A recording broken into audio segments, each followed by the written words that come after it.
The laws of nature are the mathematical thought of God. This is the quote by Euclid. Euclid was a great mathematician and is called as the father of geometry.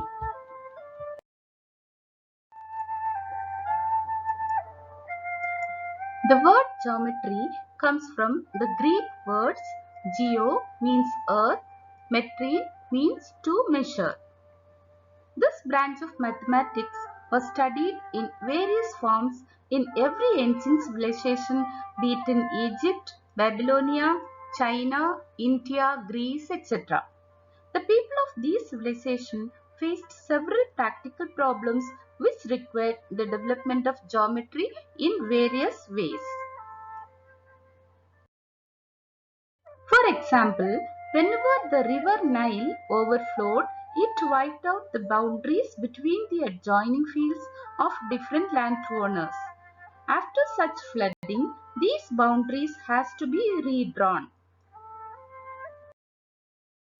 For this purpose, the Egyptians developed a number of geometric techniques and rules for calculating simple areas and also for doing simple constructions.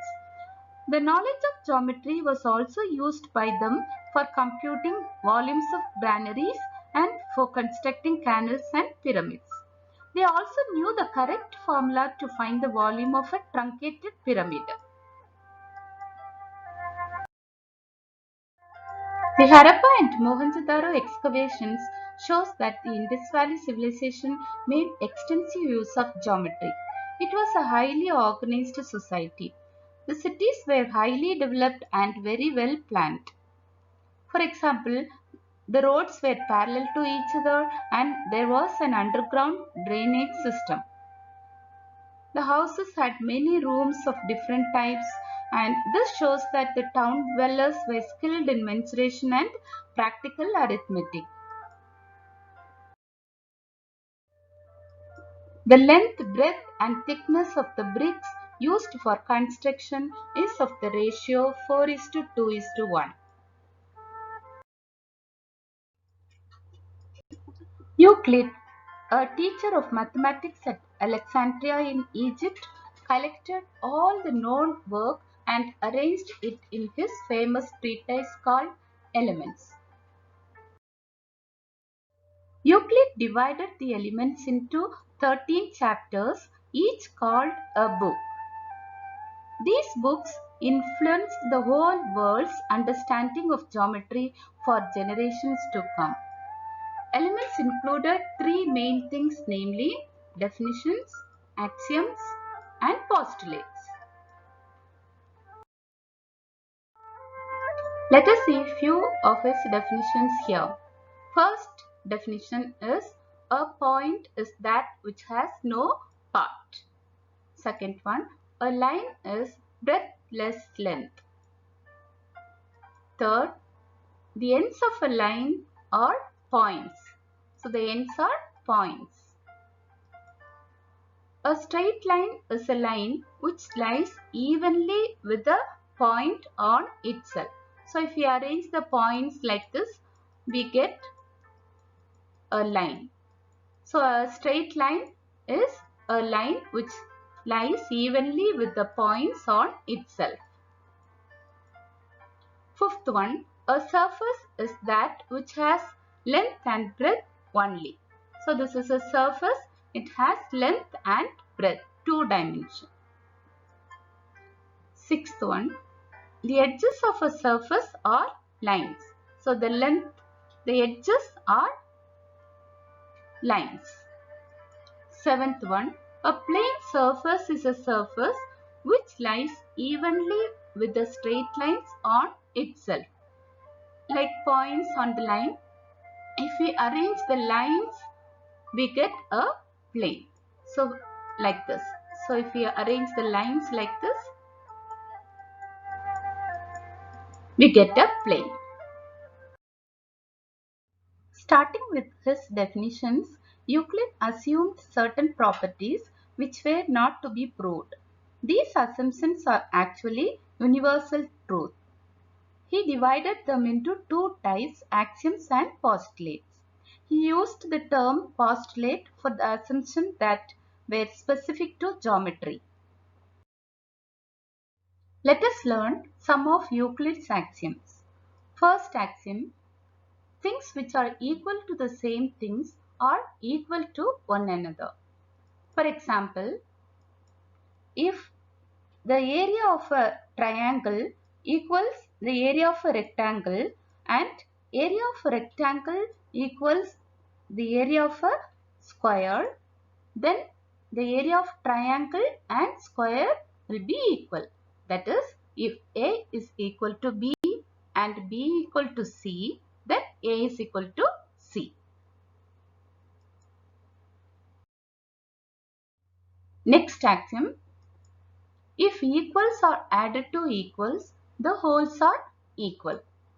That means if A is equal to X, B is equal to Y, then A plus B equal to X plus Y.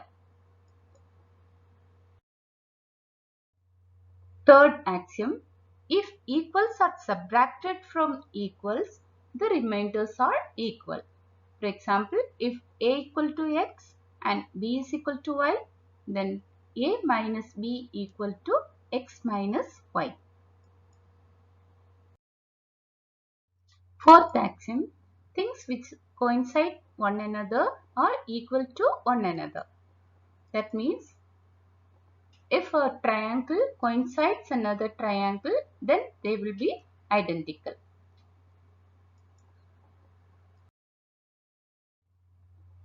Fifth one: the whole is greater than a part. That means anything is greater than its part.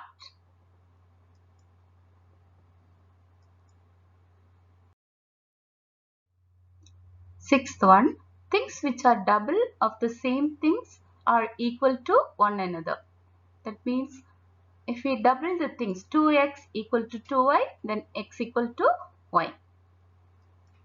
Next axiom 7. Things which are halves of the same things are equal to one another. 1 by 2 x equal to 1 by 2 y. That means if we cross multiply, we get 2y equal to 2x. So x equal to y. So these are the 7 axioms. Now let us learn the postulates. Euclid's first postulate is a straight line may be drawn from any one point to any other point. Now let us take 2 points A and B. We can draw a line from A to B. So a straight line may be drawn from any one point to any other point. Second postulate: a terminated line can be produced indefinitely. So let us draw a line. AB is the line segment, that is AB terminated. We can extend both sides. So a terminated line can be produced indefinitely. A circle can be drawn with any center and radius. Let us take the center at 4, 3. We can draw many circles with this center. Yes. So AC is the radius of this big circle, and for the small circle AB is the radius. We can also draw with different centers, we can draw different circles. So a circle can be drawn with any center and any radius.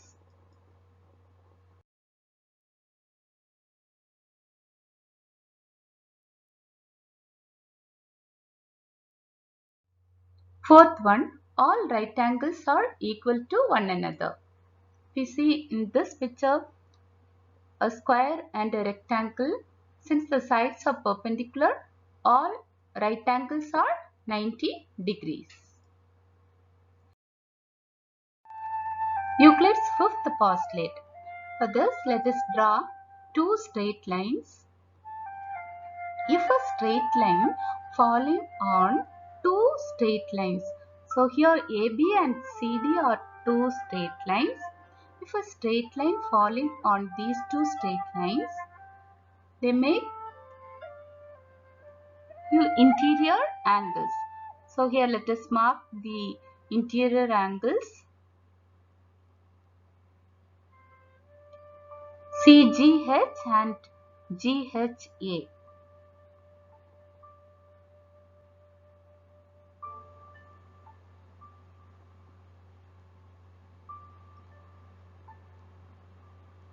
So if we add these two, the angle sum will be less than 180 degree or less than two right angles. Now let us produce these two lines indefinitely. They meet on one side. Now it is proved that the two interior angles, sum of these two angles less than 180 degrees, since these three lines makes a triangle. So what will be the case if the two lines are parallel? If the two lines are parallel, the interior sum of interior angles will be 180 degree. They never meet at any point if we produce indefinitely. So dear students, hope you understood Euclid's definitions, axioms and postulates. Let us learn exercise sums 5.1 and 5.2 in the next videos and MCQs also in the next videos. Thank you. Happy learning.